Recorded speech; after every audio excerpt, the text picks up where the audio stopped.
እዛ የሚኖሩ የትግራይ ተወላጆች በማንነታቸው የተነሳ በጣም አድሎ እየተደረገባቸው ነው የሚል ከቦታ ቦታ መንቀሳቀስ አይችሉም፣ መታወቂያ ይጠየቃሉ። የጦርነት አውድማ በቀጣይ ሊሆን የሚችለው ምናልባትም የወልቃይት ጉዳይ ነው። አንድ የሆነ ነገር ውስጥ ከገቡ ቲፒኤልኤፎች በሙሉ ኃይላቸው ነው የሚገቡት። ስለዚህ በዲፕሎማሲ እየሰራን ነው ሊሉ ይችላሉ፣ ሰላም ነው የምንፈልገው እያሉ ሊያወሩ ይችላሉ። ከዛ ምድር ላይ ደግሞ ዝግጅት ያደርጋሉ። የኮሎኔሉ ምላሽ የሚጠበቅና ትክክለኛም ነው። አንደኛ። ሁለተኛ የፌዴራል መንግስት በኮሎኔል ደመቀ ላይ ማዕቀብ ይጥላል የማይታሰብ ነገር ነው። በነገራችን ላይ ሌፍትናንት ጀነራል ታደሰ ወረደ ከኤርትራ ሰልጥነው የመጡ ወታደሮች ትግራይ ክልል ገብተዋል ብሏል። በተለይ የክርስትና እምነት ተከታዮች ላይ ከፍተኛ የሞትና የስደት እንደዚሁም ደግሞ የሰብአዊ መብት ጥሰት እየተካሄደ ያለው።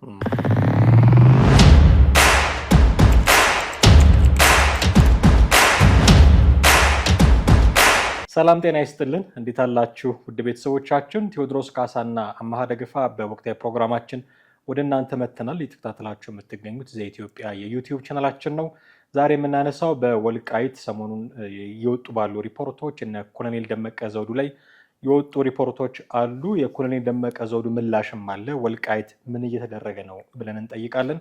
በዚህ ርዕሰ ጉዳይ ነው ቆይታ የምናደርገው። እኔና ቴዎድሮስ ከእናንተ ጋር ቆይታ እናደርጋለን። እስከ ፕሮግራማችን ፍጻሜ ድረስ አብራችሁን ቆዩ። ቴዲ እንዴት አለ? እንዴት ነህ? ሰላም ነው አለን። ወልቃይት ላይ ሂውማን ራይትስ ዎች ካልተሳሳትኩኝ አንድ ጠንከር ያለ ሪፖርት አውጥቶ ነበረ። እዛ የሚኖሩ የትግራይ ተወላጆች በማንነታቸው የተነሳ በጣም አድሎ እየተደረገባቸው ነው የሚል ከቦታ ቦታ መንቀሳቀስ አይችሉም፣ መታወቂያ ይጠየቃሉ። መታወቂያ ደግሞ ለመስጠትም ለመንቀሳቀስ የሚሆን መታወቂያ ለመስጠትም ደግሞ በጣም አስቸጋሪ ሁኔታ አለ እና ሰርተው ማደር አልቻሉም። ባጭሩ ሰርተው ማደር አልቻሉም። ስለዚህ እነ ኮሎኔል ደመቀ ዘውዱ ላይ የፌዴራሉ መንግስት ማዕቀብ ሊጥል ይገባል የሚል ጠንከር ያለ አስተያየት ነው የሰጠው። ይህንን የዓለም አቀፍ የሰብአዊ መብት ተቋም ነው እንግዲህ እንደምታውቀው ሂውማን ራይትስ ዎች ምን ያህል ተአማኒነት አለው በሚል ጉዳይ ብንጀምር ደስ ይለኛል። ተቋሙ ገለልተኛ እንደሆነ ነው እንግዲህ በአብዛኛው። ምክንያቱም ሂውማን ራይትስ ዎች በኢትዮጵያ ውስጥ ባለፉት በዘመነ ኢህአዴግን ጨምሮ 30 ምናምን ያህል ዓመታት የነበሩትን እግር በእግር ወይ ደግሞ በቅርብ በጣም እየተከተለ ሪፖርት የሚያወጣ ነው። ሪፖርቱ በእርግጥ ታማኝነትም ያለው ነው። እንደገና ጥናት ተደርጎ ነው እንደዚህ ያሉ ሪፖርቶች ሲወጡ። እንደዚሁ ዝም ተብሎ ሊደረግ በሚችል አይነት ነገር አይደለም። ከላይኛው ማዕቀፍ ጀምሮ እስከታች ያሉትን በዲቴል በዝርዝር የማየት ነገሮች አሉ፣ እስካሁን ባለው ነገሮች ማለት ነው። ከዛ ተነስቶ ነው እንግዲህ የሆነው። ተአማኒነቱ ጥያቄ አለው ብለህ የምትለው ነገር አይደለም። በሌላም በኩል ደግሞ ኮሎኔል ደመቀ የሚያስተዳድሩት ቦታ ላይ የእርስ በርስ የፖለቲካ ፍጭቶች ይኖራሉ። እነሱ ነገሮች በመኖራቸው ይሄ ነገር ሊኖር ይችላል ወይ? አዎ ይኖራል ብለህ አለ ጥናትም ገስ ልታደርገው የምትችለው አይነት ነገር ስለሆነ በጥናቱ በኩል ምንም ጥያቄ አይኖርም። ይኖራል። እንደገና ደግሞ ትክክለኛም ተቋም እንደሆነ ዓለም አቀፍ ተቀባይነትም ያለው ነው። ኢትዮጵያ ላይ ጫና ለማሳደር ምን ለማድረግ ጥናቱ ላይ ግነት አድርጓል የሚለው ነገር ላይ አንዳንድ እንትኖችን ስታያቸው ለምሳሌ መታወቂያ ምናምን ከመታወቂያ አንጻር የተነሱ አሉ። በጣም በተወሰነ መንገድ ግነት አላቸው። በሁለት ነገር ብዬ ያሰብኩት አንደኛ መታወቂያው ጉዳይ ነው። ሁለተኛው ደግሞ ቀን ቀን መውጣት አንችልም፣ መውጣትም መንቀሳቀስም አንችልም የሚል እና የጥበቃ ሴኩሪቲ ተቋማት አሉ እዛ። ፖሊስ ካገኘ ይደበድበናል። ስለዚህ አንወጣም። የምንወጣው ወይ ገበያ የሆነ ነገር ሲኖር አለዛ ደግሞ ታሞ ሰው ወደ ሕክምና መሄድ ስንፈልግ ነው ምናምን የሚል አለ። እሱ ላይ በተወሰነ መንገድ ግነት ሊኖረው ይችላል። ድርጊቱ አይኖርም ይኖራል፣ ግን ድርጊቱን የበለጠ ወደ ትንሽ ከፍ አድርጎ አግኖታል የሚል እምነት አለ። አሁን ድርጊቱ አለ የለም ለማለት ምናልባት ቦታው ድረስ ሄዶ ማጣራት ወይ ደግሞ በጣም ተአማኒ ናቸው ከምንላቸው ተቋማት ያን መስማት ሊያስፈልግ ይችላል። ለዛ ነው አሁን የሂውማን ራይትስ ዎች ተአማኒ ነው ወይ የሚል ጥያቄ ማንሳታችን። ኦፍኮርስ ዓለም አቀፍ ተቋም ነው እና የሀገር ውስጥ ተቋም ስላልሆነ ሳይድ ላይዝ ይችላል ከነ ኮሎኔል ደመቀ ዘውዱም ከቲፒኤልኤፍም ወገን ሳይድ ላይዝ ይችላል ብሎ መገመት ሊቻል ይችላል። ግን የሚዘውሩት አካላት ደግሞ አሉ። አገራት ለምሳሌ አሜሪካ የተባበሩ መንግስታት ድርጅትን ወጪዎች ኦልሞስት ሁሉንም ለማለት በሚቻል መንገድ ሌሎች ሀገራት ትንሹን ክፍያ ነው የሚከፍሉት። አሜሪካ በጣም አብዛኛውን ክፍያ እንደ መክፈሏ መጠን እንደ ልቧ ትዘውረዋለች ተብሎ የሚታማም ድርጅት ነው። የተባበሩ መንግስታት ድርጅት ብለው እንዲያኑ የሰብአዊ መብት ተቋማት ብለው ሁሉም ሊባል በሚችል መልኩ ማለት ነው። ስለዚህ የሚያደርጓቸው ጥናቶች ላይ የታላላቅ ሀገራትን ፍላጎት የሚያንጸባርቅ ነው በሚል ደግሞ በተደጋጋሚም እንዲሁ ይታማሉ። ለምሳሌ እዚህ ኢትዮጵያ ውስጥ ያሉት ግጭቶች ኦኬ ተደርገው ያለፈም ቢሆን የቲፒኤልኤፍ እና የፌዴራል መንግስቱ ብቻ አልነበረም። እንደምታውቀው የአማራ ክልሉን ውጊያ ጦርነት ልንለው እንችላለን አድሬስ ያደረጉት በጣም ዘግይተው፣ ጉዳዩ ጦርነት ነው፣ ሰዎች ይሞታሉ ያሉት ግን አድሬስ ያደረጉት በጣም ዘግይተው ነው። እሱንም በሚገባው ልክ አይደለም። ስለዚህ የሆነ ፖለቲካል አፊሌሽን አላቸው ኢትዮጵያ ውስጥ ቲፒኤልኤፍ ወደዛ ያመዘነ ፍላጎት አላቸው ተብሎ ይታማሉ። እንደውም ከዚህ ጥናት ከዚህ ሪፖርት ይፋ መደረግ ጀርባ ምናልባት የህወሓት ሎቢስቶች እዛ ከዚህ ጀርባ ሊኖሩ ይችላል እጃቸው የሚል ደግሞ መከራከሪያ የሚያቀርቡ ሰዎች አሉ። ምክንያቱም ህወሓት መንግስት በነበረ ጊዜ በኢትዮጵያ ደረጃ ሎቢስቶች ነበሩት ውጭ ሀገር እና እነሱ አሁንም ሊሰሩለት ይችላሉ። በደንብ የመክፈል አቅም ሊኖረውም ይችላል ካካበተው ሀብት አንጻር። ስለዚህ የእነዚህን ሰዎች ሪፖርት እሱ በሚፈልገው ስልት ቃኝቶት ነው እንዲህ እንዲሆን ያደረገው የሚል ጥያቄ የሚያነሱ ሰዎች አሉ። ለዛ ብዬ ነው ተአማኒ ነው ወይ ሂውማን ራይትሶች ማለት? ሁለቱ ያልካቸው ነገሮች በተወሰነ መንገድ እውነታ አላቸው። አንደኛው ሙሉ ለሙሉ በአሜሪካ ዶኔት መደረጉ ራሱን የቻለ ነገር ይኖረዋል። ግን አሜሪካ ላይ ስናይ ሁለት ነገሮች የምናየው፣ አንደኛ ለምሳሌ እሷ በፈለገችው ሳይድ ነገሮች እንዲሆን ትፈልጋለች፣ ምንም ጥያቄ የለውም። ለምሳሌ አሜሪካ ዲሞክራት ነች ይባላል። ነገር ግን ሌላ ሀገር ላይ ሄዳ ደግሞ የሆነ ነገር እሷ ስታደርግ ጽድቅ ሆኖ ይቆጠራል። አገሯ ላይ ስታደርግ ጽድቅ። ሌሎች ሀገራት ግን በራሳቸው ዜጋ ላይ ወይ ደግሞ በውጭ ላይ ሲያደርጉ ደግሞ ኃጢአት ወይ ደግሞ ኩነኔ ሆኖ የሚቀርብበት መንገድ አለ። ከዛ አንጻር የሚመጡትን ነገሮች ነው እንትኑ ላይ የሚችለው እና ሂውማን ራይቶች እኔ በዓለም አቀፍ ደረጃ ነው እንግዲህ ቢያንስ በተወሰነ መንገድ 100% ባይሆን በአብላጫው ፐርሰንት ግን 90ዎቹ ምናምን ሊደርስ በሚችል አይነት ፐርሰንት ግን ተአማኒነት አለው። ይሄ በመላው ዓለም ላይ የዲሞክራሲ ተቋማትን አሜሪካ ስታቋቁም ወይ ደግሞ አሜሪካ እነዛን የዲሞክራሲ ተቋማት ፈንድ ስታደርግ የራሷን የሀገሯን ፖሊሲና የሚፈለጉ ነገሮችን ማስፈጸሚያም ጭምር እንደምትጠቀምባቸው ይታወቃል። ያ እንዳለ ሆኖ ግን አሁን ያለው ነገር እዛ አካባቢ የለም ብለህ ለማለት የሚያስችል ነገር የለውም መሬት ላይ ያለውን ነገር ስታየው። ምክንያቱም ትግራይና አማራ ክልል የጦርነት አውድማ በቀጣይ ሊሆን የሚችለው ምናልባትም የወልቃይት ጉዳይ ነው። ወደ ጦርነት ሊከትም የሚችል የጦርነት አውድማም ሊያደርጋቸው የሚችለው በዚህ ሁኔታ ላይ ህወሓት በራሱ መንገድ የተጫወታቸው ነገሮች አሉ። እሱም ምንድን ነው? አንደኛ ተፈናቃዮቹን አምጥቶ እዛ ማስፈር ወልቃይት ምድር ላይ፣ ሁለተኛ አብላጫ የትግርኛ ተናጋሪዎችንም ወስዶ እዛ ያሰፈረበት አለ። ሶስተኛ ደግሞ በእሱ በራሱ በስልጣን ዘመን በነበረበት ወቅት እዛ አካባቢ ያሉ ኦፊሶች፣ ቢሮዎች በሙሉ የትግርኛ ቋንቋን እንዲጠቀሙ አማርኛን እንዲያቆሙ የተሄደበት መንገድ ነበረ። ኢቨን መንገድ መኪና ድራይቭ እያደረክ ስትሄድ ወይ ወደዛ አካባቢ ስትነዳ እኮ የትራፊክ ምልክቶቹ ሳይቀር በትግርኛ ነበር የተጻፉት። የመንግስት ተቋማት እዛ አካባቢ ያሉት በሙሉ በትግርኛ ነበር የተጻፉት። ያ ምንድን ነው ሊነግርህ የሚችለው? በቃ ያቺን ቦታ ሊበሏት አስበዋል። የራሳቸው ክልል ሊያደርጓት አስበዋል። እንድትለምደው ይደረጋል መጀመሪያ ቋንቋውንም የማንኛውንም ነገር። ከዛ በኋላ ደግሞ ህዝቡን አምጥተህ እዛ ታሰፍራለህ። ከዛ በኋላ ሪፈረንደም ይካሄድ ቢባል እንኳን ወይ ደግሞ ህዝበ ውሳኔ በህዝብ ድምፅ ነው ወልቃይቱ ከአማራም ከሆነ ከትግራይም ከሆነ ቢባል እዛ ያለው ህዝብ ወጥቶ ድምፅ ሊሰጥ የሚችለው በምንድን ነው? በራሱ ቋንቋ ነው። አብላጫውን እዛ ወስዶ አስፍረዋል። ነግሬሃለሁ። ከሁለት ከሶስት ቦታ ነው። አንደኛ ካምፕ የነበሩትን ማለት ነው፣ በስደት ከሌላ ቦታ ተነስተው የነበሩትን የማስተማር የመንገር ተነግሯቸው አሁን ወስደን የምናሰፍራችሁ ቦታ እዚህ ነው፣ ለአመታት የኖር ነው ብላችሁ ነው የምትሉት ተብሎ ተነግሯቸው መተው ነው እንግዲህ እዛ እንዲሰፍሩ ያደረጓቸው አንደኛ። ሁለተኛ ከዛው ከክልሉ ከራሱ ሰላማዊዎቹን ሰዎች አስነስተው እዛ አስፍረዋል። በሶስተኛ ደረጃ ቋንቋውን ተጠቅመዋል። አሁን እነዚህን ነገሮች ስትደምራቸው ያ ቦታ ላይ በሪፈረንደም ከተባለ ከአንዳንድ ወደ ትግራይ እንደሚሆን ምንም ጥርጣሬ የለውም። ህጋዊ የሆኑ እነዛ የመጡትን ሰዎች እነ ኮሎኔል ደመቀ ደግሞ ምንድነው እያደረጉ ያሉት? ህጋዊ አይደላችሁም፣ ወረቀት አንሰጣችሁም ነው። ለመምረጥም ለማለትም ምንም ነገር ላይ ፓርቲሲፔት ለማድረግ ቢያንስ መታወቂያ ሊያስፈልግ ይችላል። መታወቂያ አንሰጣችሁም ነው። የሁለቱ ፋይት ነው እንግዲህ እዛ ጋር እየተከናወነ ያለው ነው። ሁለተኛ ያነሳኸው በጣም ይሄ ብዙዎቹንም የሚያስማማው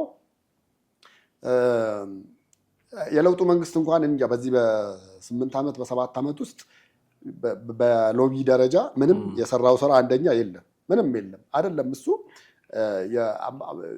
በሰል ያለ አምባሳደር እንኳን እዚህ ሀገር ተሾሟል ተመድበዋል ብለህ እንኳን አፍህን እኮ በሙሉ አንደበትህ ልትናገረው የማትችለው ነው። ከልምድ አኳያ ከብዙ ነገሮች አንጻር በዓለም አቀፍ ያላትን ተቀባይነት የቀነሱ ስራዎች ነው የተሰሩት ያለው። which means ልምድ ያላቸውን ሰዎች ወደፊት አላመጣም መንግስት። እነሱም ቢያመጣ ይሄ ሎቢስት ምናምን የምትለው እኮ ላያስፈልግ ይችላል። ይሄ አደግ እኮ 27 ዓመት እኮ በስልጣን ሲኖር እኮ ከሎቢስቶቹን ባሻገር ዓለም አቀፍ ተቋማት ሁማን ራይቶችን ጨምሮ ሌሎች የዓለም የምግብ ፕሮግራም ላይ ሌሎች የጤና ተቋም ላይ ምናምን ላይ ኢትዮጵያውያን ሆነው ከኢትዮጵያውያንም ትግራዋይ የሆኑትን እኮ ወደፊት ሪኮመንድ ሲያደርግ ነበር ሄደው እንዲሰሩ። እሱ ብቻ አይደለም፣ በሚዲያዎቹ ሳይቀር እነ ቢቢሲ፣ ሲኤንኤን፣ አልጀዚራ ውስጥ የትግራይ ተወላጅ የሆኑትን ወስዶ እዛ የማስገባት ሎቢ ስራዎች ተሰርቶ ነበረ። ማስታወቂያዎች ሲወጡ የሌለ ያለ ማስረጃ ሰጥቶ ጋዜጠኞቻቸውን ወደዛ ልከው ነበር። ያ ምንድን ነው? በዓለም አቀፍ የሚኖረውን ተቀባይነት ከፍ ለማድረግ ነው። እንዳነሳኸው የአማራ ክልሉ ጦርነቱ ለምንድን ነው ይህን ያክል ዓለም አቀፍ ሚዲያዎች እንትን ያላረጉት? አይደለም እሱን እኮ ኦላ አሁን እዛች መንደር ውስጥ ትንሽዬ ነገር አረገ ተብሎ እኮ እነ ቢቢሲ ምናምን እኮ እዛ ድረስ ሄደው እኮ ይዘግባሉ አይደለም። በቃ የዚህ የአማራው ሰው የለውም። ሰው ያለው ምንድን ነው ያለው? ዳያስፖራ ነው። እሱም ሳፖርት የሚያደርግ ነው። ጦርነቱን በዚህ መንገድ ሂዱ፣ በዚህ መንገድ ሂዱ፣ እከሌን አስወግዱ፣ እከሌን አምጡ የሚል ይሄ ተራ የመንደር ሽፍታ የሚያደርገው አይነት ነገር እሱን ሳፖርት የሚያደርጉ ናቸው ያሉት እንጂ የረባ በዓለም አቀፍ ትልልቅ ተቋማት ውስጥ ያለ የለውም። ፋኖንም ብታይ ሌላውንም ብታይ ስለሌላቸው ለዛ ነው ያን ያህል ድምፅ ተሰሚ አይደለም። ኢህአዴግ ደግሞ በ27 ዓመት ትግል ውስጥ ያንን አድርጓል። ያ ጦርነት ትግራይ ውስጥ የነበረው ጦርነት ዓለም አቀፍ ሚዲያዎች ሽፋን ማግኘት እንዲችል ምክንያት የሆነው በዚህና በዚህ ምክንያት ነው። አሁንም ይሄኛው ያልተሰራበትና የማይገኝበት አይነት ነገር ነው የሚሆነው። አሁንም በቀጣይም ከአማራ ክልሉ ጦርነት በላይ ከኦላ በላይ ከሌላው ነገር በላይ የወልቃይት ጉዳይ በየጊዜው እየጨመረ ምን አለ በላይ ከጥቂት ጊዜያት በኋላ ደግሞ እንደ ትልቅ አጀንዳ ሁሉ ሆኖ በዓለም አቀፍ መድረኮች ላይ የሚነሳበት ጊዜ ሩቅ አይሆንም፣ ቅርብ ይሆናል። ምክንያቱም እነዚህ ሪፖርቶች የሚወጡት ቀላል አይደለም። ዛሬ ስታያቸው የቁጥራቸው ማነስ የምናምን ነገር እንዲህ ተብለው የኢትዮጵያ መንግስት መልስ አልሰጠም፣ የእነ ኮሎኔል ደመቀ ሰዎች መልስ ሰጡ ምናምን ነገር ይባላል አይደለ? በኋላ አገሪቱ ላይ ማዕቀብ እንዲጣል ይቺ ምክንያት ልትሆን ትችላለች፣ ይቺ እንደመነሻ ልትሆን ትችላለች እና እንደ ቀላል መታየት መቻል የለበትም ብዬ ነው የማምነው። በጣም ጥሩ ነገሮች አንስታል። ኮሎኔል ደመቀ ዘውዱ ምላሽ ሰጥተዋል። በስምም ተጠቅሰው ማዕቀብ ሊጣልባቸው ይገባል በፌዴራል መንግስት ከተባሉት ያው ወልቃይት ሲባል የሳቸው ስም አብሮ መነሳቱ የማይቀር ነው እና ምላሽ ሰጥተዋል። ሪፖርቱ ወገንተኛ ነው ብለዋል። ወገንተኛ ነው ሲሉ ለማን አደላ እያሉ እንደሆነ ግልጽ ነው። ከዛ ውጭ ማዕቀብ እንዲጣልቦትም ምክር ሀሳብ ቀርቧል። ይሄ እንዴት ነው የሚታየው? እኛ ወንጀለኛ አይደለንም፣ ማዕቀብ የሚጣልብን ወንጀለኛ አይደለንም። ስለዚህ ያልተደረገ ነገር ነው ሪፖርቱ ላይ የተጠቀሰው። ከዚህ በፊትም እኛ እንድንጠይቅ ክስ ሲያቀርብብን እንደነበር እናውቃለን። ስለዚህ የተለመደ ነገር ነው፣ አዲስ ነገር አይደለም የሚል ድምፀት ያለው ምላሽ ነው የሰጡት። ቢቢሲ አማርኛ ናግሯቸው ነበረ። እዛ ላይ እንዲህ ያለ ምላሽ ነው የሰጡት። እንዴት እናየውልን የኮሎኔሉ ምላሽ?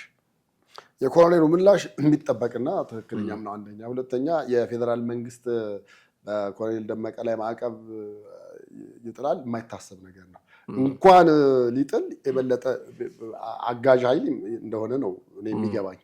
ምክንያቱም ትግራይ አካባቢ እኮ ያለውን የተከዜ ዘብ ተብሎ እኮ እዛ አካባቢ በሙሉ የሚንቀሳቀሰውን የፌዴራል መንግስትን እኮ ስራ እነ ኮሎኔል ደመቀ እየሰሩለት ነው። በቃ እሱ እዛ ጋር ወታደር ሳይልክ መከላከያ ሳይልክ ፌዴራል ፖሊስ ሳይልክ ሌላ ምንም ኃይል ሳይልክ የእነ ኮሎኔል ደመቀ ወገን ብቻ እዛ ያለውን ነገር ፕሮቴክት አድርጎለታል። የፌዴራል መንግስት እንኳን ማዕቀብ ሊጥልበት ቀርቶ እኔ ባለው ላይ ይጨምርልህ እያለ የሚያስፈልገውን ነገር እየረዳው ያቆየዋል የሚል እምነት ነው ያለኝ እንጂ በምንም አይነት ማዕቀብ አይጥልበትም። በሌላ በኩል ግን ነገሮች የበለጠ ዓለም አቀፍ አጀንዳ መሆን እንዲችሉ የትግራይ ሎቢስቶች የቻሉትን ያህል እየሄዱ ነው። ዓለም አቀፍ አጀንዳ ለማድረግ በጣም ከፍተኛ ርቀት ድረስ እየሄዱ ነው የምልህ። አሁን በኢትዮጵያ ውስጥ በጣም ከፍተኛ ግጭት ያለባቸው በጣም ብዙ ቦታዎች አሉ። በጣም ብዙ ቦታዎች የሰዎች ሰብአዊ መብት ጥሰት አሁን እዚህ የወልቃይት ላይ ከተጠቀሰው በላይ ሌሎች ሶማሌ ክልል ብትሄድ እንደዛ አለ። ኦሮሚያ ክልል ብትሄድ አሉ። በጣም ከመሸ አሁን የአርሲው በጣም አጀንዳ መሆን የሚችል ከፍተኛ የሰዎች ሰብአዊ መብት ጥሰት ያለበት ሰዎች በማንነታቸው እየተገደሉ ያለበት ነገር ነው ያለው። ግን እዚህ ጋር ያቀረበው ሂውማን ራይትስ ዎች እዚህ ጋር እንዳቀረበው ለምንድን ነው እዛ ሄዶ ያልዘገበው? እዛ አካባቢ እኮ ከነጭራሹ ከመሸ እኮ አይን ቢወጋ እኮ መብራት የሌለበት እኮ ነው። ያንን አግዟቸውም ጭምር ነው ወደ ህዝቡን በዛ ልክ በተለይ የክርስትና እምነት ተከታዮች ላይ ከፍተኛ የሞትና የስደት እንደዚሁም ደግሞ የሰብአዊ መብት ጥሰት እየተካሄደ ያለው። ያንን ማድረግ ሲችል ይሄን ያደረገበት ምን እንደሆነ ኢንቴንሽኑ ሊገባህ ይችላል። እኔ እንደውም በሚዛን ላይ ብናስቀምጠው ያኛው የበለጠ ሊመዝን ይችላል። ግን እነዛ ምን አለ አንደበት የላቸውም፣ የሚጮህላቸው የላቸውም፣ ሰው የላቸውም፣ ድምፅ የላቸውም። በአጠቃላይ ድምፅ የላቸውም እነሱ። እዚህ ያሉት ደግሞ ድምፅ አላቸው። ድምፅ ስላለ ኮሽ ሲል ወይ ደግሞ መታወቂያ ብቻ ስለተጠየቀ ለምን ተጠየቅኩ ብሎ ጉዳዩን ኢሹ ሊያደርገው ይችላል። በቀጣይነት ከፍተኛ የሆነ ይሄ ትልልቅ የዓለም አቀፍ መድረኮች ላይ ይሄን ነገር ኢትዮጵያ ውስጥ እንደዚህ እየተደረገ ነው ተብሎ የኢትዮጵያ ሕዝብ ሳይሰማው ዓለም የሚሰማበት ቀን ሩቅ አይሆንም ነው የምልህ። ይሄ እነ ኮሎኔል ደመቀ ሁኔታ ያሉትም የተናገሩትም አይነት ነገር ትክክለኛ ነው። በሌላም በኩል ስታየው ህወሓት ራሱ ቦታውን ማጣቱ ይቆጨዋል በመጀመሪያ ደረጃ። ምክንያቱም ለረጅም ዓመት የለፋበት ነው። ምን ያህል ርቀት እንደሄደ ተናግሬያለሁ። እነዛን ሁሉ ለፍቶ ሄዶ አሁን የለውጡ መንግስት ሲመጣ ከእጁ ሲወጣ እንዴት ነው ዝም ብሎ ሊቀመጥ የሚችለው? ስለዚህ ይሄም ራሱ አንደኛ አጀንዳ አድርገው በቀጣይ የሚያነሱት ነው ብዬ ነው የማምነው። አሁን አጀንዳ የሆነበት ምክንያቱም ትንሽ መዳሰስ አለበት ብዬ አስባለሁ። አንተ እንዳልከው ምናልባት ከህዝባዊ ውሳኔ ጋር ህዝባዊ ውሳኔ ይደረጋል ከተባለ የሰነዶች ስለሚያስፈልጉ እነዚህ ሰነዶች እንዳይኖራችሁ ህጋዊ አይደላችሁም የሚል እንቅስቃሴ ሊኖር ይችላል። እርግጠኛ መሆነን ማውራት አንችልም። ጉዳዩን ሰፋ አድርገን ስናየው እንደዚህ አይነት ነገሮች ሊኖሩ ይችላሉ። ከዛ ውጭ ግን ይሄ ነገር አጀንዳ ሆኖ በሂውማን ራይትስ ዎች በኩል በሪፖርት መልክ እንዲቀርብ ይሄ ጊዜ ለምን አስፈለገ የሚለውንም ደግሞ ማየት ተገቢ ነው ብዬ አስባለሁ። እንደምታውቀው ትግራይ ክልል ውስጥ በጣም ውጥረት አለ። አሁን ወደ ቀደመ እንትናችን እንመለስ ብለው ከፕሪቶሪያም ከጦርነቱም በፊት የነበረው መንግስት መቀጠል አለበት የሚል ውሳኔ ወስነው እነ ደብረጽዮን እንቅስቃሴ ጀምረዋል። ይሄ ደግሞ በቀጥታ ጦርነት ውስጥ የሚያስገባ ጉዳይ ነው። ከፌዴራል መንግስቱ ጋር ጦርነት ውስጥ የሚያስገባ ጉዳይ ነው። የፕሪቶሪያ ስምምነትን መጣስ ነው ባጭሩ። ስለዚህ ጦርነት ውስጥ ሊገቡ ይችላሉ አይችሉም እያልን በምንሰጋበት በዚህ ጊዜ በሂውማን ራይትስ ዎች በኩል በዓለም አቀፍ ተቋም በኩል አድርጎ ይሄንን ሪፖርት ወልቃይት ላይ ማምጣት አሁን ለምንድን ነው ያስፈለገው?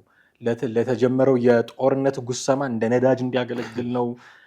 ምክንያቱም እንደምታውቀው አንድ የሆነ ነገር ውስጥ ከገቡት ቲፒኤልኤፎች በሙሉ ኃይላቸው ነው የሚገቡት። ስለዚህ በዲፕሎማሲ እየሰራን ነው ሊሉ ይችላሉ። ሰላም ነው የምንፈልገው እያሉ ሊያወሩ ይችላሉ። ከዛ ምድር ላይ ደግሞ ዝግጅት ያደርጋሉ። በነገራችን ላይ ሌፍትናንት ጀነራል ታደሰ ወረደ ከኤርትራ ሰልጥነው የመጡ ወታደሮች ትግራይ ክልል ገብተዋል ብለዋል። ስለዚህ ራሳቸው ለጦርነት እያዘጋጁ ነው። እነዚህ ሰዎች ከኤርትራ ጋር ያላቸው ጥምረት ይታወቃል። ከዛ ደግሞ እንዲህ ባሉ የዓለም አቀፍ ተቋማት በኩል ደግሞ ወጥተው እየተጠቃን ነው፣ አድሎ እየደረሰብን ነው፣ በደል እየተደረገብን ነው ብለው አሁን ምክንያት እያመቻቹ ይሆን ብዬ እኔ እጠረጥራለሁ። ምክንያቱም ዝም ብለህ ጦርነት አትጀምርም። መጀመር እፈልጋለሁ ብለህ በውስጥ ብታምን እንኳን ምክንያት ትፈልጋለህ። ጦርነት ጥይት ለመተኮስ የሚሆን ውጊያ ለመጀመር የሚሆን ምክንያት ትፈልጋለህ። ይሄንን እንደ ምክንያት መቆስቆሻ ሊያደርጉት ይችላሉ። እነ ኮሎኔል ደመቀ እንዲህ እያደረጉ ነው፣ ስለዚህ እዚያ ያሉ ወገኖቻችንን ነፃ ለማውጣት ጦርነት ከፈትን የሚል ምክንያት ፍለጋ እንዲህ ሊያደርጉ ስለሚችል በዚህ ጊዜ ይሄ አጀንዳ መምጣቱ ይበልጥ እንደውም የጦርነት ስጋት እንዲኖር ያደርጋል የሚል ስጋት ስላለ እነ ደብረ ጽዮን በርካታ ካርታዎች ፊት ለፊታቸው አስቀምጠዋል። ከነዛ ካርታዎች አንዳንዱን እየመዘዙ የሚሆኑትን ነገሮች የመቀስቀስና የማቀሳሰር ስራ ነው።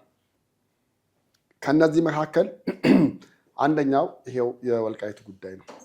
ይሄውን የወልቃይቱን ጉዳይ ታነሳና አይተ በዚህ ላይ ምን አይነት አካሄድ መሄድ መቻል አለብን የሚለውን ነገር ታነሳለህ። አሁን እነሱ እንደ አንድም ነጥብ የተነሳው ከ700 ምናምን በላይ የሚሆኑ ተፈናቃዮች እዛ አካባቢ ድንኳን ውስጥ መጠለያ ውስጥ ምናምን ነገር ያሉ ናቸው ነው።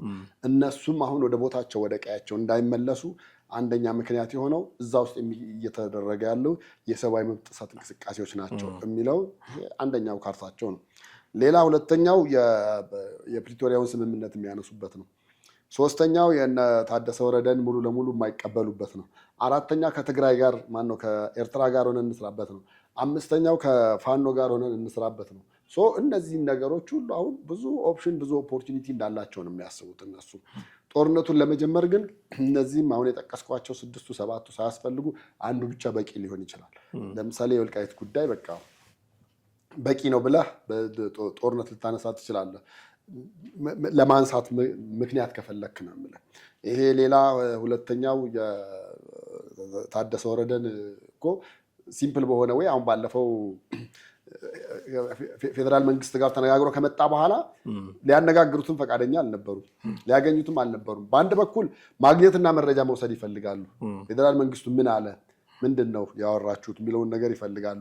በሌላ በኩል ደግሞ ይህን ሰውዬ አንቀበልም ብለን ከነጭራሹ እናወርደውና ከዛ በኋላ ከኛ ውስጥ ወይ ደብረ ጽዮን ወይ ደግሞ ፈትለወርቅ ይሁኑ የሚል የራሳቸው የሆነ ያነሷቸው ኢሹዎች ነበሩ።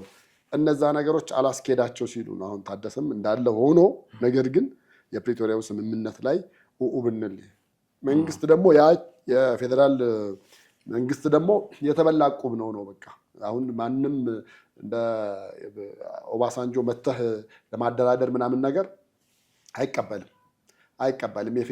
ይበቃ ያ ነገር ያበቃለት ጉዳይ ነው፣ የኔ ሀገሬ ነው፣ ክልሌ ነው፣ በራሴ መንግስት ጣልቃ ገብነት ነው የሚል ጣልቃ ገብነት ውስጥ ማንም ሊገባ ፈቃደኛ አይሆንም። ህወሓትን በፊት የነበረው ተሰሚነት ድምፅ ቀንሷል። በውጭ ሀገር ያሉት እነሱ ብቻ አይደሉም።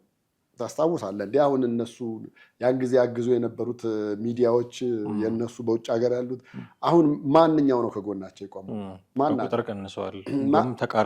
እንደውም ተቃራኒ ሆኖ ይሄ እንደዚህ መውረድ ያለባቸው ናቸው። ዝንተ ዓለም ሙሉ ጦርነት ናፋቂ ናቸው እያሉ በጣም የነሱ አንደበት የነበሩ ሰዎች አሁን ዞሮ በነሱ ላይ ነው። እያንዳንዳቸውን ደግሞ ካርታ እየመዘዙ ዶክመንታቸውንም እያወጡ ነው ያለው። ለምሳሌ ሞንጆሪኖን ባለፈው ጌታቸው ረዳም ማወጣ፣ ቴዎድሮስ ጸጋይም ሌሎችም አንዳንድ እያሉ እየመዘዙ እያወጡ ነው። በቃ እነኚህ ሰዎች ለወጣቱ እንኳን ለመልቀቅ ፍላጎትና ፈቃድ የላቸውም ነው። እኔ የመጨረሻ ካርታቸው ወይ ደግሞ የመጨረሻ ግባቸው የሚሆነው ጦርነት መጀመር እንደሆነ በእርግጠኝነት መናገር ይቻላል። ይሄ ከዚህ በፊት ከነበረው አልተማሩም ወይ ምናምን ይረሳሉ። በቃ ሾርት ሚሞሪ ናቸው። እንደዛ ባይሆኑ ኖሮ እኮ በመሀል የነበረውም እኮ ጦርነት እኮ አይፈጠርም ነበረ እኮ። ምክንያቱም ምን አለ መሰለህ የለውጡ መንግስት መጣ፣ ሁሉን ነገር ያዘ። ከዛ በኋላ እነሱን እኮ ተጠያቂ አላረገም መንግስት። በቀጥታ ለተሰራው አጠቃላይ ይቅርታ እንጠይቃለን። በቃ በይቅርታ ከታለፈ እሺ ቴንኪው ብለው አብረው መሆን ሲገባ ተገላቢጦሽ ሆነው ነው የመጡት እና አሁንም ድረስ ህልም አላቸው፣ አሁንም ድረስ ሀሳብ፣ አሁንም ድረስ ፍላጎት አላቸው። ምናልባት እንደተባለው የእድሜ ጉዳይ እርጅና ምናምን ነገር ወይ የጤና ሁኔታ ካልገደላቸው በስተቀር በተለይ ላይ ያሉት የህወሓት አመራሮችን ጦርነት የማይቀር እንደሆነ ብዙ ማሳያዎች አሉ። ከነዚህ ከጠቀስኩልህ ካርታዎች አንዱ ይመዘዛል። ጦርነቱ በቅርቡ ይሆናል። ምናልባትም ምርጫው ራሱ እንደ አንድ የጦርነት መንስኤ አድርገው ሊነሱበት ይችላሉ። እንግዲህ ሚዲያ ላይ እንደሚሰራ ሰው ችግሩ ይሄ ነው፣ እንዲህ አይነት ነገሮች ሊፈጠሩ ይችላሉ ብሎ ማለት ብቻ በቂ አይሆንም። የመፍትሄ ሀሳብ ደግሞ ጠቆም አድርጎ ማለፍ ይገባል። ምክንያቱም ወልቃይት ሲባል ሁለት ክልሎች የኔ ነው የሚባባሉበት ክልል አካባቢ ስለሆነ እና የኔ ነው ሲባባሉ ደግሞ እንደው በቃላት ብቻ አይደለም፣ ከዚህ በፊትም አድርገውታል። አሁንም ዋዜማ ላይ ነው ያሉት። ሊዋጉበትም የሚችል መሬት ነው። ይሄ ነገር እንዴት ሴትል ማድረግ አለበት? ሁልጊዜ የጦርነት ስጋት አለ በተባለ ቁጥር ወልቃይት እየተነሳ እስከ መቼ ነው የሚቀጥለው? እውነቱን ለመናገር ወልቃይት ብቻ አይደለም፣ ለሁሉም አካባቢ ሊሰራ ይችላል። የምናነሳቸው መፍትሄዎች ራያም፣ መተከልም፣ ደራም የምትላቸው ቦታዎች በሙሉ እና ምንድን ነው የመፍትሄ ሀሳብ የሚሆነው የሚለውን ነገር ጥቂት ደግሞ ማንሳት ተገቢ ነው ብዬ አስባለሁ። በእኔ በኩል በጣም ዘላቂ መፍትሄ ነው ብዬ የማስበው ህገ መንግስታዊ ማሻሻያ ነው። ነገ ከነገ ወዲያ አሁን ያለው ህገ መንግስት አይመቸኝም የሚል መንግስት ቢመጣ ቶሎ ሊቀይረው ይችላል ህገ መንግስቱ እንደምታውቀው። ስለዚህ ነገ ሊቀየር በሚችል የክልል አወቃቀር ምክንያት ወልቃይት የሁለቱም ሳይሆን ሊቀር ሁሉ ይችላል፣ አይታወቅም። ራሱ ትግራይ ክልልም እንደ ክልል፣ አማራ ክልልም እንደ ክልል ላይቀጥሉ ሁሉ ይችላሉ። ሰሜን፣ ደቡብ፣ ምስራቅ፣ ምዕራብ ልትባል ትችላል፣ ማዕከላዊ ምናምን ልትባል ትችላል። ስለዚህ ነገ ከአንተ ውጭ ሆኖ ይሄ አማራ ከምትለው ወይ ትግሬ ከምትለው ቦታ ውጭ ሆኖ በሆነ አቅጣጫ ሊከፈል ለሚችል መሬት ህይወትን መሰዋት የለብህም። አንደኛ ዘላቂም የሚሆነው ደግሞ ህገ መንግስታዊ ማሻሻያ ነው የሚሆነው ብዬ አስባለሁ። ምክንያቱም አሁን ሁለቱም ህገ መንግስታዊ መብታችን ነው እያሉ የሚጠይቁ አሉ። መብታችን የተወሰደው ከህገ መንግስቱ በፊት ነው ብለው ደግሞ የሚመልሱ አሉ ከአማራ ክልል ወገን። ስለዚህ ህገ መንግስታዊ ማሻሻያ አድርገህ ለአንድና ለመጨረሻ ጊዜ ኦፍኮርስ ከሆኑ ዓመታት በኋላ ሊሻሻል ይችላል ህገ መንግስት። እኛ ሀገር ዶግማ ሆኗል ህገ መንግስት እንደምታውቀው፣ የማይሻሻል ሆኗል። በቃ ሌሎች አደጉ የምንላቸው በዲሞክራሲ ይቀናባቸዋል የምንላቸው ሀገራት እንደውም አንዳንዶቹ እኮ የተጻፈ የተሰነደ ህገ መንግስትም የላቸው፣ በየጊዜው እየጻፉ ጥራዝ ላይ ሲያካትቱ ሁሉ ነው። አሜሪካ ደግሞ በጣም ብዙ ጊዜ ስታሻሽል የምናውቃት ነው። አንድ ጊዜ ለአመል አልተሻሻለም። እስኪ በዚህን ጀምረው ማሻሻሉን። ኦፍኮርስ የምክክር ኮሚሽን የሚባሉ ምናምን ሂደቶች አሉ፣ በዛ ሊያልፍ ይችላል አላውቅም፣ ግን እሱም በጣም ተጓቷል። ያው እንደ ነብሰ ጡር ቀን እየቆጠርን ያለ ነው እንደምታውቀው። ትኩረት መደረግ አለበት በዚህ አጋጣሚ እሱም ላይ ብዬ አስባለሁ። ግን ህገ መንግስታዊ ማሻሻያ ከተደረገ በዘላቂነት ሊፈታ ይችላል ብዬ አስባለሁ። አንድ ሁለተኛ፣ ህገ መንግስት ማሻሻል ከከበደ እንደው የሁሉም መጨቃጨቂያ እሱ ስለሆነ የሚያንጨቃጭቅ እንኳን ከሆነ ነፃ ፍትሐዊና ገለልተኛ የሆነ ህዝበ ውሳኔ ነው የሚያስፈልገው። ህዝበ ውሳኔ ሲባል የከሌ በዝቷል የከሌ እንትን እሱን ሃንድል ማድረግ ከቻሉ ይሄ ህጋዊ ተፈናቃይ ነው ይሄ ደግሞ መጤ ነው ምናምን ብለው ሁሉንም በስነ ስርዓት በገለልተኛ ወገን ማድረግ ከቻሉ የሰው መብት ነው መሆን ያለበት። ከዛ በኋላ እኔ ከሁለታችሁም አይደለሁም ሊል ይችላል። ወልቃይት የሚባል ክልል ሁሉ አዲስ ክልል ልናገኝ ሁሉ እንችላለን ከጠቀማቸው። ስለዚህ ወይ ህገ መንግስታዊ ማሻሻያ ያስፈልጋል ወይ በጣም ገለልተኛ የሆነ ህዝበ ውሳኔ መኖር አለበት። አለዛ ሁልጊዜ ለጦርነት መንስኤ የሆነ መቀጠሉ አግባብ አይደለም ብዬ አስባለሁ። እኔ አሁን ኢህአዴግ ጫካ ውስጥ እያለ ነው መጀመሪያ ነገሮችን የሰራው። ለምሳሌ ህገ መንግስት ካረቀቅኩና ካጸደቅኩ በኋላ እነዛ ነገሮች ተቀባይነት ስለማያገኙ ቀድሞ የተሰሩ ነገሮች አሉ። አንተም አንስተዋል። ህገ መንግስቱ ከመጽደቁ በፊት የነበረ ነው። በቃ ነገሮች ወደ መጀመሪያ ወደ ነበረበት ይመለሱ ከተባለ በዛ መንገድ ነገሮችን ቦታ ሲዘመልሰህ መጀመሪያ የነበረበት አሁን ከዚህ ቀጥሎ መቀጠል እንችላለን ብለህ ትላለህ። ያንንም የማይቀበል እንደሚኖር የታወቀ ነው። ለምን? መጀመሪያ በካልኩሌሽን የተሰራ ስራ ስለሆነ ህገ መንግስቱ ሳይጸድቅ ይሄ መሬት የከሌ ነው ብለን ወይ ደግሞ በቋንቋ ወይ ደግሞ በሆነ ነገር አድርገን ወደ ትግራይ ክልል እናምጣው የተሄደበት ስለሆነ አሁን ህገ መንግስቱ ምንም ፋይዳ ያመጣል ብዬ አላምንም። ምናልባት እንደ ፕላን ቢ እንደ ሁለተኛ የህዝበ ውሳኔ ማካሄዱ እንደ ፕላን ቢ ቢያዝ፣ የመጀመሪያው ፕላን ግን እዛ አካባቢ ያለው ሰው በቃ ለምሳሌ ድሬዳዋ አወዛጋቢ ነበረች በፊት ይታወቃል። ሶማሌም ኔሉሰድ ኦሮሚያም እንደዚህ ሲሉ በቃ አይ በራሷ ትሁን ተባለ። እሱ ብቻም አይደለም። ራያ አካባቢ አሁን የተሄደው ራያ የምንድን ነው ራያ አማራ ነው ምናምን ሲባል እኮ ራያው የተነሱና ራያ ራዩም አሉ። ራያ ነው በቃ የራሳችን ማንነት አለን አሉ። እንደዛ ከተባለ በዛ መንገድ ማስኬድ በህገ መንግስቱ ላይ በህገ መንግስቱ መሻሻል ላይ ተስፋ አለ ወይ? በሱም በምክክር ኮሚሽኑም ሐቁን ምነግር ተስፋ የሚያስቆርጡ ነገሮች ናቸው ያሉት። ምሳሌ በጣም በቀላሉ የምክክር ኮሚሽኑን አንስተናል። ይሄን ሁሉ ተወያየ አይደለ? ህዝቡ ሁሉ በቃ ተወያይቷል። ውጭ ሀገርም ሄደው አወያይተዋል አይደለ እንዴ? መጀመሪያ እኮ አንደኛ ሀገር ውስጥ ያሉትን አኩራፊዎች መያዝ መቻል አለባቸው። ፋኖን ጀምረህ ህወሓትን፣ ከዛ በኋላ ደግሞ ኦላን፣ ከዛ በውጭ ዓለም ያሉ ደግሞ እነ ጀዋርም መጨመር አለባቸው። እነ ጀዋርም እነ ልደቱንም ሌላውንም ሁሉንም አድርገህ አካተህ ነው እንጂ አንዱን ጥለህ አንዱን አንጠልጥለህ ይዘህ የምትሄደው ነገር መጨረሻ ላይ ውጤቱ ያማረ አይሆንም። ልክ እንደ ህገ መንግስቱ ነው የምልህ። አሁን ህገ መንግስቱ ሁሉንም ያማከለና ያካተተ ስላልነበረ ሲጸድቅ ጀምሮ የነበረው ቅሬታ አሁንም አለ። የለውጡ መንግስትም ሀሳብና ፍላጎት ያለው አይመስልህም? ለምን እኔ ስልጣን በተያዘ በስንተኛው ነው ከትግራይ ጦርነት በኋላ የሚዲያ ባለሙያዎችን ሰብስበውን ነበረ። አንድ ጥያቄ አነሳሁት ነበር ለጠቅላይ ሚኒስትሩ፣ ህገ መንግስቱን ታሻሽሉታላችሁ አታሻሽሉትም? ያው ልክ ማንኛውም ፖለቲከኛ እንደሚመልሰው ነው የመለሱት። ህዝቡ ካልፈለገውና ይሻሻልልኝ ካለ የህዝብ ጥያቄ መቼ ነው ተመልሶ የሚያውቀው? ወይ ደግሞ መቼ ነው ህዝብ ይሄ ነገር ይሆንልኝ ብሎ ያለው ነገር የሆነለት? መቼ ነው?